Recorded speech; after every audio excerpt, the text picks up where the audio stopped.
मैं यहां जेल से छूटने के बाद जब आया तो इसी मंडावली के ग्राउंड में आया। यहां एक ग्राउंड है और ये जो परिवार जिसकी जोड़ी की बात कर रहे थे हमारे बहुजन सिंगर मेहरा जी, इसी परिवार ने यहां साए की तरह मुझे इस लड़ाई को लड़ने में छांव दी और मदद की। इस परिवार का मेरे ऊपर ऋण है, मैं उसको कभी जिंदगी भर नहीं भूल सकता हूं, क्योंकि छोटी छोटी लड़ाई लड़कर ही बड़ी लड़ाई लड़ी जा सकती है। आज ये लड़ाई काफी आगे बढ़ गई है। दिल्ली में विधानसभा का चुनाव है। दिल्ली चुनाव पे भी मुझे आपसे बात रखनी है। इसके बाद एक कार्यक्रम और है, उस कार्यक्रम में भी हमें पहुंचना है। उधर सामने बहुत सारे सज्जन पुरुष जो हैं, जो नौकरी से रिटायर हुए हैं, उनके आसपास के साथी भी मुझे अशोक जी और दिख रहे हैं। हम महापुरुषों को पूजते तो बहुत हैं, लेकिन उनके दिखाए रास्ते पे कम चलते हैं।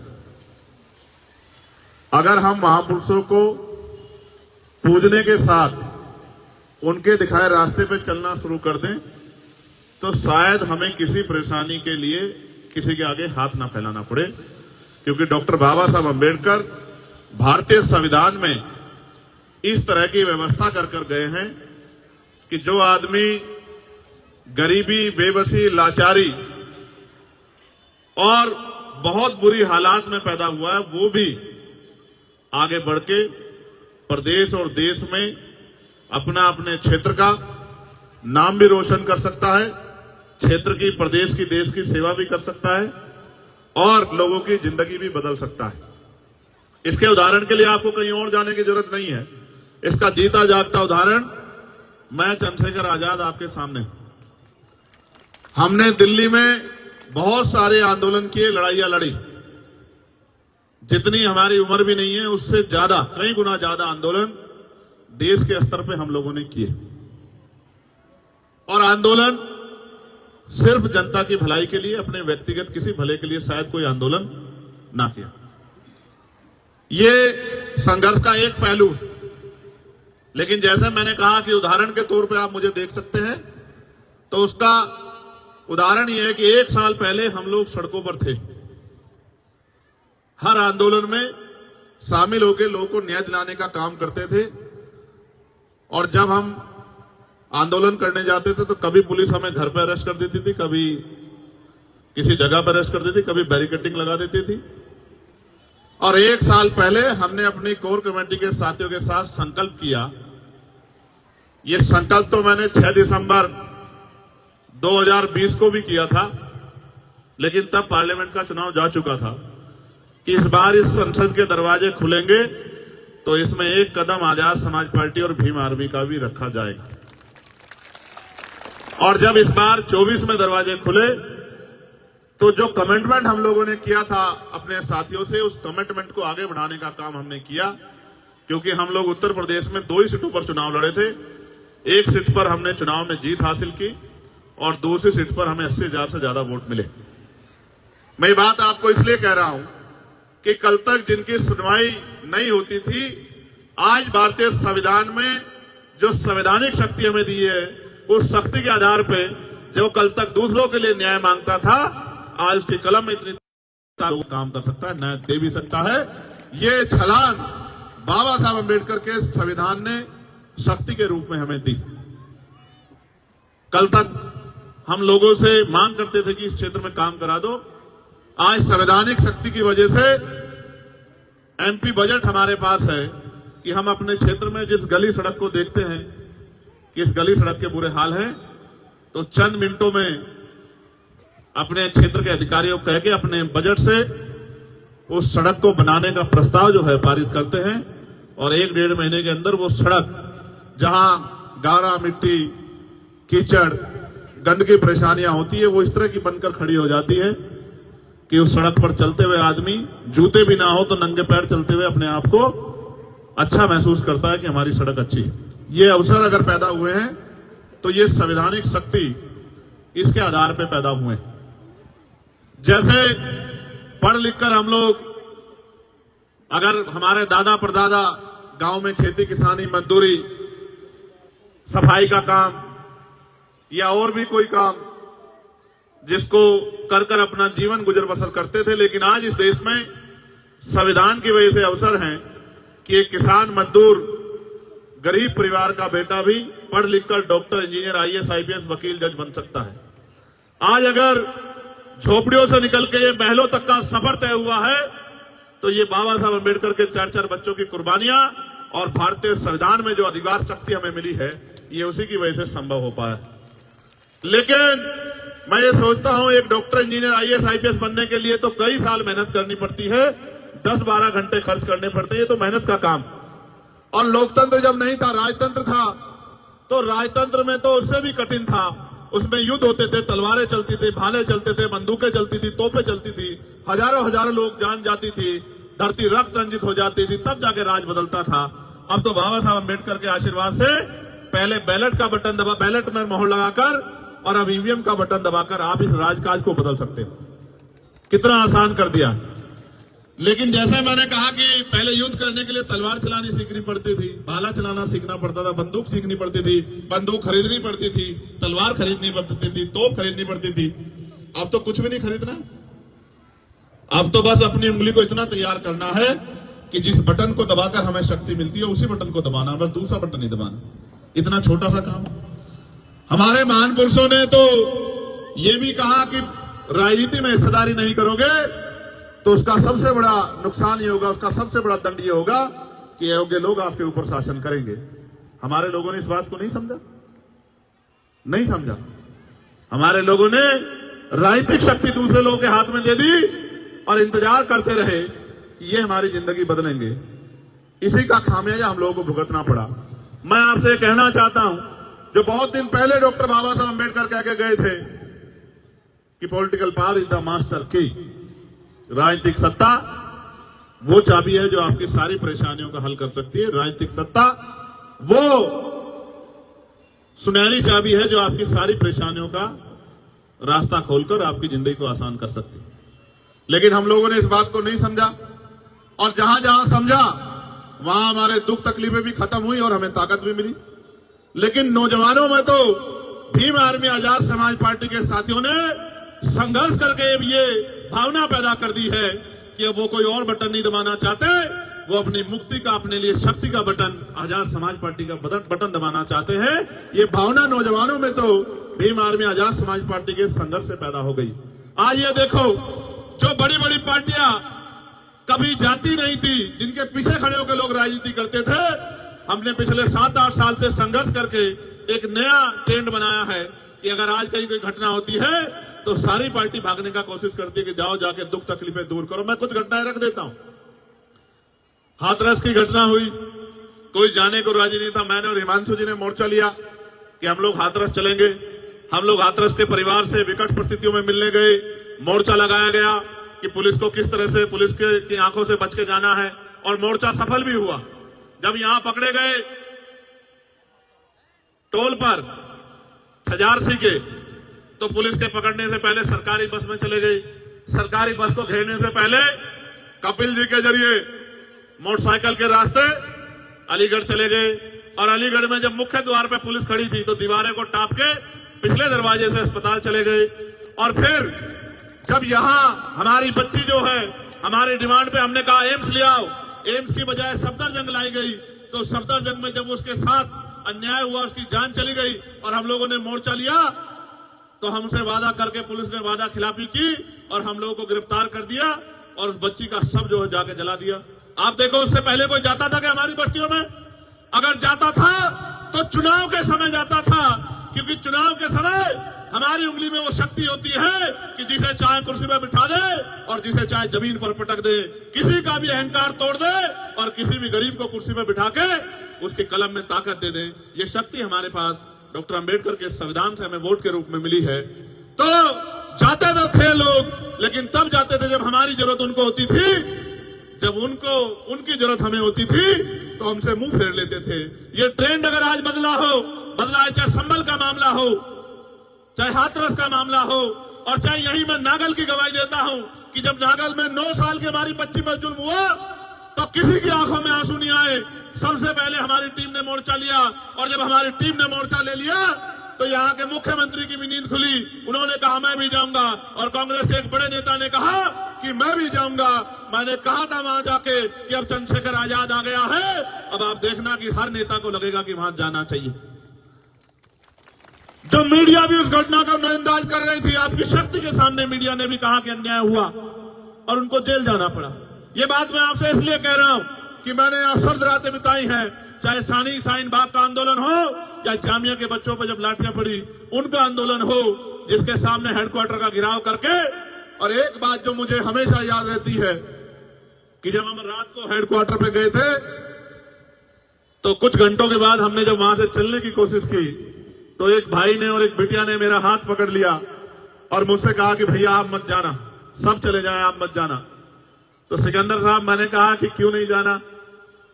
तो बोले आप चले जाओगे तो पुलिस हमें बहुत मारेगी, हम बेटियां हैं, आप हमारा अपमान होगा, आप मत जाओ।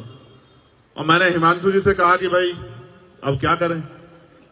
तो बोले करना क्या है कि अब यहां रहना है, इनकी रक्षा करनी है, यही तो काम हम लोग करते हैं। तो फिर हमने गाड़ी मंगाई और गाड़ी के ऊपर हम लोग बैठ के, ठंड का मौसम था, 0 डिग्री टेम्परेचर जा रहा था, तो रात को 3 साढ़े 3 बजे तक उस पर बैठे रहे। 3 साढ़े 3 बजे तक जो है आंदोलन करते रहे, और जब तक वो बच्चे नहीं छूटे और पुलिस ने जामिया को नहीं छोड़ा तब तक लड़ते रहे। और जब सब बच्चों को छोड़ दिया जो पकड़े थे, तब उसके बाद आपने वहां से निकलने का काम किया। इसी दिल्ली में गुरु घर का आंदोलन हुआ, इसी दिल्ली में लाखों लोग आए, 96 लोग अरेस्ट हुए, पुलिस ने लाठियां बजाई और 66 दिन तक जेल काटनी पड़ी। और पहली बार ऐसा हुआ 2 अप्रैल 2018 के बाद कि सुप्रीम कोर्ट को अपना फैसला वापस लेना पड़ा और गुरु घर की उस जमीन को खाली करनी पड़ी, जिस जमीन को उन्होंने कह दिया था कि जमीन आपको नहीं मिलेगी। उस जमीन का भी आंदोलन लड़ा। वो हमारी गुरु घर की जमीन है, हमारे लिए वो शक्ति स्थल से कम नहीं है। हमने यहां जमा मस्जिद का आंदोलन भी लड़ा। सब लोग कहने लगे कि साहब छोड़ दो, पुलिस गिरफ्तार करेगी। तो मैंने कहा गिरफ्तार करेगी तो कहां ले जाएगी? जेल ही तो ले जाएगी, इसके अलावा कहां ले जाएगी? तो जेल गए, अब जेल गए, लाठियां भी खानी पड़ी। अब पुलिस सरकार की होती है। अभी अब केंद्र में हम लोग नहीं है, यहाँ की पुलिस केंद्र सरकार के अधीन है। जिस दिन हम लोग केंद्र में होंगे तो वो बेचारे हमारे हिसाब से काम करेंगे। तो बहुत नुकसान उठाना पड़ा, जेलें काटनी पड़ी निर्दोष होते हुए। पुलिस से कोर्ट ने पूछा कि बताओ चंद्रशेखर का अपराध क्या है? वो तो वकील आदमी है। तो उन्होंने कहा साहब इन्होंने भड़काऊ भाषण दिया। कि भड़काऊ भाषण क्या था दिखाओ। अब क्या कहा था? कुछ नहीं। मैंने वहां कहा कि प्रस्तावना संविधान की पढ़ रहे हैं कि ये संवैधानिक देश है और इसमें सभी के बराबर के अधिकार हैं, संविधान की प्रस्तावना ये कहती है। तो उन्होंने कहा साहब भड़काऊ भाषण कहा, सुनाओ। तो सुनाने कुछ था नहीं। कहा साहब रिकॉर्ड नहीं कर पाए। बोले ये दिल्ली की पुलिस है, देश की राजधानी की इतनी हाईटेक पुलिस, ये रिकॉर्ड नहीं कर पाई तो कौन रिकॉर्ड कर पाएगा? तो मैं ये बात आपको इसलिए बता रहा हूं कि जब तक हम पे शक्ति नहीं होगी तब तक हमें दूसरे की तरफ आंख उठा के देखना पड़ेगा, इंतजार करना पड़ेगा और हाथ फैलाना पड़ेगा, और वही मिलेगा जो मिलता आया है। और मिलने वाले की बात जान लो कि जब आप किसी की तरफ हाथ फैलाते हो तो वो नहीं देता जो आपको चाहिए, वो देता है जो उसकी जेब में होता है और जिसको वो आपको देना चाहता है। और मेरे शब्दों में तो सुनो, वो झूठन देता है आपको। आपकी इच्छा होती है 1 रुपए की तो वो 5 पैसे देता है, 10 पैसे देता है। आपकी भावनाओं का सम्मान नहीं रखता। लेकिन जब बाबा साहब अम्बेडकर संविधान में हमें वोट का अधिकार देके गए हैं और इस वोट की शक्ति के आधार पे राजा महाराजा बड़े नेता जिन्होंने हमारी बस्तियां नहीं देखी, जिन्होंने हमारी परेशानियां नहीं देखी, हमारे घर नहीं देखे, हमारी तकलीफें नहीं देखी, हमारा भूखा पेट नहीं देखा, हमें गटर में उतरते नहीं देखा, हमें मार खाते नहीं देखा, हमें गटर में मरते नहीं देखा, 7,000, 12,000, 11,000 पे अपने बच्चों को पालते नहीं देखा, जिन्होंने हमें हमारी रोटियों को देखा, जिन्हें आज भी हमसे गैर बराबरी का एहसास होता है, वो भी हमारे बीच में आते हैं, हमारी माओ के पैर छूते हैं, हमारी बहनों का हाथ पकड़ के कहते हैं कि आप मेरी बहन हो, हमारे घरों में आते हैं, हमारे बीच में बैठ के खाना खाते हैं, हमारे गिलास में पानी पीते हैं। कभी कभी गिलास अपना ले आते हैं लेकिन पानी पीते हैं। बर्तन अपने लिए आते हैं, खाना अपना ले आते हैं, हमारे बीच में बैठ के खाते हैं। ये साबित करने की कोशिश करते हैं कि हम आपके हितैषी हैं।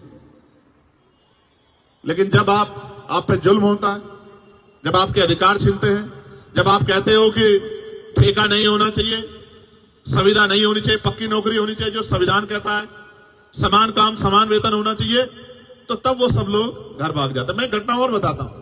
कोरोना काल में मुख्यमंत्री जी ने घोषणा की कि हर कोरोना वॉरियर को 1 करोड़ रुपए मिलेगा। क्यों भाई, यही थी ना घोषणा।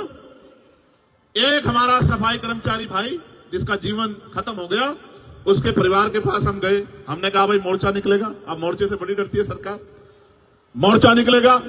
घोषणा हुई तो सरकार के लोगों ने बुला लिया। हमने उसको वादा किया कि एक नौकरी दिलाएंगे और 1 करोड़ रुपया दिलाएंगे जो आपका अधिकार बैठता है। सरकार ने उनको नौकरी दे दी चुपचाप और 10 लाख रुपए दे दिए और उससे कहा कि चुप हो जाओ, घर में जाके बैठ जाओ। हमने इनसे कहा कि मोर्चा निकालेंगे चलो, तो बोले वो तो लड़ ही नहीं रहे। तो मैंने कहा क्यों नहीं लड़ रहे हैं? उन्होंने बताया कि ऐसा ऐसा हो गया। तो मैंने कहा बताओ कि अपना 90 लाख रुपए खो दिया उसने। बोले ये मिल गया, ये भी बहुत है, आपके जाने से ये मिल गया। यही दिल्ली में नए साल पे एक बेटी को घसीटा गया था, आपको याद होगा, 10-11 किलोमीटर बवाना में। उसके परिवार के साथ जाके उसके ऊपर हुए जुल्म की लड़ाई हम लोगों ने लड़ने का काम किया। तो हमने कोशिश की आपकी आवाज बनने की। अब आप कोशिश करो हमें ताकत देने की। अगर आपने ये कोशिश कर ली, भाई सेंसर वहां खड़े हैं, मैं जिम्मेदारी से कह रहा हूं, अगर आपने ये कोशिश कर ली और अगर आपने एक मौका बड़े पैमाने पे नहीं छोटे पैमाने पे भी आजाद समाज पार्टी को दे दिया, भीम आर्मी को दे दिया, तो आप याद रखना, जब मैं अपने यहां चुनाव लड़ रहा था मुझसे कहते थे क्या करेगा अकेला चंद्रशेखर, तो मैंने कहा था कि डॉक्टर अंबेडकर भी अकेले थे, मान्यवर काशीराम साहब भी अकेले थे और चंद्रशेखर भी अकेला। एक मौका मिलने दे तो बताऊंगा पार्लियामेंट में, अगर इस नीले पटके वाले ने अपनी अलग पहचान ना बनाई तब आप कहना। और आज आप देखो कि पार्लियामेंट जब चलती है, मैं आसिया गया, इटली गया, मैंने एक संकल्प किया था पूरा करने का। हमारे धर्मगुरु हैं संत रामानंद जी महाराज जो शहीद हो गए थे, उनकी उस धरती पे जाके नमन करने का मैंने संकल्प लिया था। मैं वहां गया, वहां की बहनों माओं से मिला, सोच रहा था क्या जानती होंगी मुझे, तो बोलती है कि भाई हम अपने फोन में सनसेट टीवी देखती रहती हैं कि कब हमारा भाई पार्लियामेंट में हमारे लिए बोले। आप ये बताओ, आप भी सुनते होंगे और बहुत सारे लोग तो ये कहते हैं कि हमने पार्लियामेंट टीवी को इसीलिए यूट्यूब पे सब्सक्राइब किया है कि हमारा भाई वहां बोलता है हम उसको सुनते हैं। आप ये देखो, भोजन माता, आशा, आंगनबाड़ी, सफाई कर्मचारी, ठेके पे कर्मचारी, सरकारी कर्मचारी, दिल्ली सिविल डिफेंस वाले, कोई ऐसा पुलिस के लोग, दिल्ली पुलिस हो चाहे देश की पुलिस हो, उनके मॉडर्नाइजेशन की बात, होमगार्ड की, ग्राम के चौकीदार की, सब लोगों की बात, नौजवानों की बात, रोजगार की बात, महंगाई पे मार की बात जो जनता पे पड़ रही है, सारी आवाज हमने पार्लियामेंट में उठाने का काम किया। और आज ये हालत है कि कल तक कोई जो जय भीम नहीं बोलता था, अब मैं पार्लियामेंट में जाता हूं तो ऐसा लगता है सारे जय भीम वाले हो गए, इधर वाले भी और इधर वाले भी। एक दिन तो मैं गया, अभी एक विवाद हुआ तो मैं गया तो वहां के कर्मचारी आए मेरे पास, मैं अंदर बैठा कुछ लिख रहा था, बोले आज तो आपकी पार्टी के बहुत सारे सांसद आए हैं। तो मैंने कहा कि यार अभी तो चुनाव भी नहीं हुआ, सांसद कहां से बन गए बहुत सारे? तो बोले बहुत सारे लोग नीला पटका पहन के घूम रहे हैं। तो मैंने कहा नीला पटका पहन के तो बहुत लोग आएंगे, जय भीम का नारा भी बहुत लोग लगाएंगे, लेकिन जब आपको जरूरत होगी और आपकी तरफ आंख उठेगी और आपके अधिकारों पे हमला होगा तो सिर्फ भीम आर्मी और आजाद समाज पार्टी आएगा। वही असली नीले वाला है, वही असली नीले को आगे बढ़ाने वाला है। तो मैं बस आपसे कहना चाहता हूं, अब तक आपने सबको मौका दिया, सबका हाथ पकड़ा, सबको आगे बढ़ाया, सबकी आवाज आप बने, सब पे भरोसा किया। एक मौका आपको हमारे इन काम करने वाले साथियों को भी देना चाहिए। और अगर आपने एक मौका इनको दे दिया, मैं आपको लिख के देता हूं कि ना फिर आपको किसी और झंडे की जरूरत पड़ेगी, ना डंडे की जरूरत पड़ेगी, ना नेता की जरूरत पड़ेगी, क्योंकि नेता मां के पेट से जन्म नहीं लेते, नेता संघर्ष से पैदा होते हैं। और भीम आर्मी ने संघर्ष करके नेता तैयार किए हैं, जिनको कल तक नकारा जाता था, आज उनको बड़े बड़े नेता फोन करके कहते हैं कि हम पे अपना आशीर्वाद बना के रखना। मैं बस आपसे कहना चाहता हूं, अच्छी बात यह है कि मेरे लोकसभा क्षेत्र के भी बहुत सारे लोग जो नगीना छोड़ के आ गए, वो भी मुझे रास्ते में मिले, वो भी यहां रहते हैं। अब उन पे तो मुझे भरोसा है कि वो मेरा साथ छोड़ ही नहीं सकते। मैं यहां से नगीना के साथियों का भी धन्यवाद देता हूं और मैं आपसे ये भी कहना चाहता हूं बहुत जिम्मेदारी के साथ कि सड़कों की लड़ाई हम लड़ते रहेंगे। इसका उदाहरण यह है कि 1 तारीख को हम भीमा कोरेगांव गए, 2 तारीख को परभनी में जो हिंसा हुई उन हिंसा के परिवारों से मिले, 3 तारीख को बागपत में जो जुल्म हुआ, जिस बच्चे ने पार्लियामेंट के सामने आके सुसाइड कर लिया क्योंकि उसको न्याय नहीं मिल रहा था, वहां की भाजपा सरकार कहती है हम सबके साथ सबके विकास की बात करते हैं, लेकिन जब हमारे लोगों पे जुल्म होता है तो विकास भी गायब हो जाता है और सबका साथ भी खत्म हो जाता है। उनको न्याय नहीं मिलता, 3-3 साल पार्लियामेंट के सामने आके उस बच्चे ने को आग लगा ली और 70% जल गया और अस्पताल में उसने दम तोड़ दिया। आखिरी लाइन उसकी ये थी कि मेरा भाई मुझको न्याय दिलाएगा।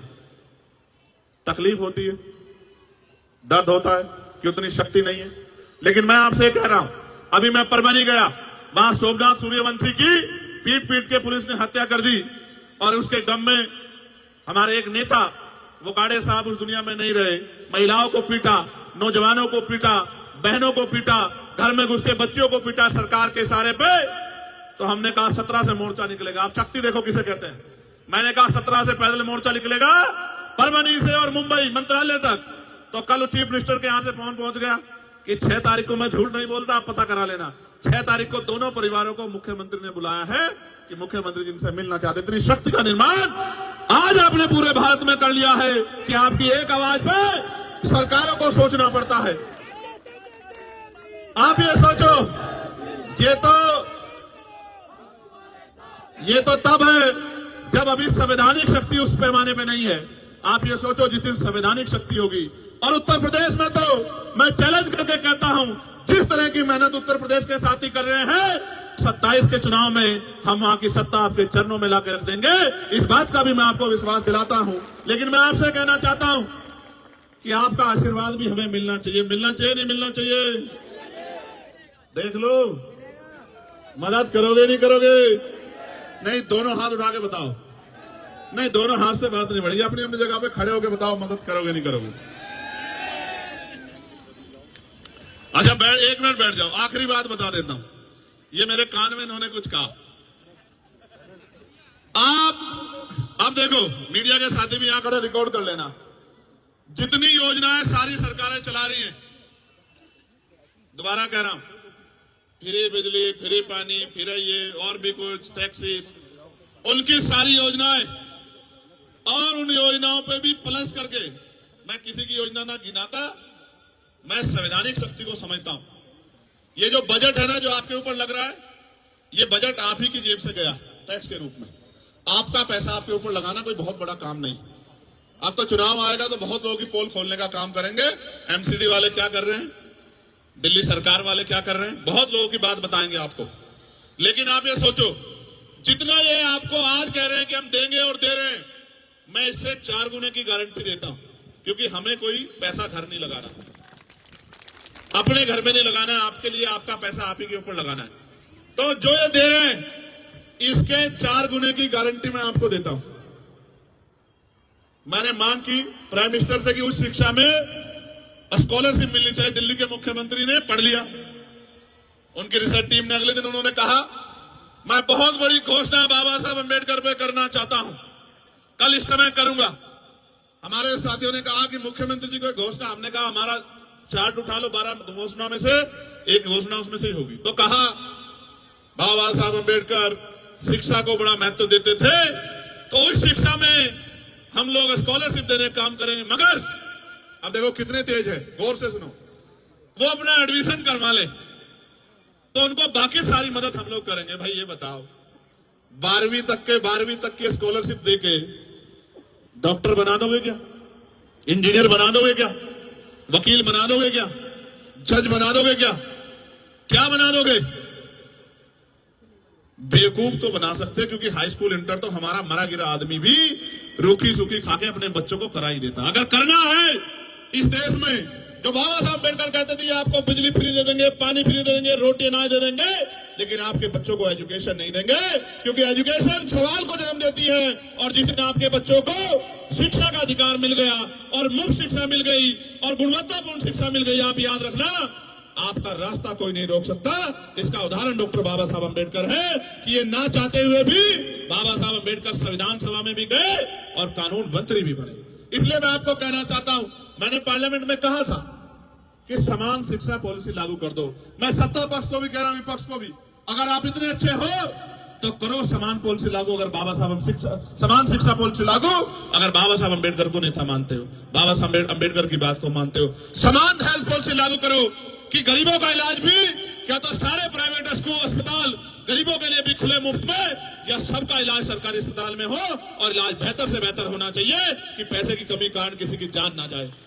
होना यह चाहिए कि गरीब के बच्चे को एजुकेशन वो कभी तक ले, गुणवत्तापूर्ण एजुकेशन, और वो इतने कम दामों में मिलनी चाहिए किसी की जेब ना कटे। हमने तो देखा अपने आप से कि बड़े स्कूलों में, प्राइवेट में हमारे लोग हिम्मत करके भेजते हैं। मेरी माएं पेट पे कपड़ा बांध लेती हैं, एक टाइम का भोजन काट के अपने बच्चों को पढ़ाती, क्योंकि बाबा साहब कह के गए थे। लेकिन सच ये है कि ये सारे काम आपके आसान हो सकते हैं अगर आप अपनी राजनीतिक ताकत बना लो। मैं ये महसूस करता हूं, आप सब कुछ सीखे बाबा साहब से, बस ये अपनी उंगली का सही प्रयोग करना नहीं सीख पर, जो सबसे आसान काम है।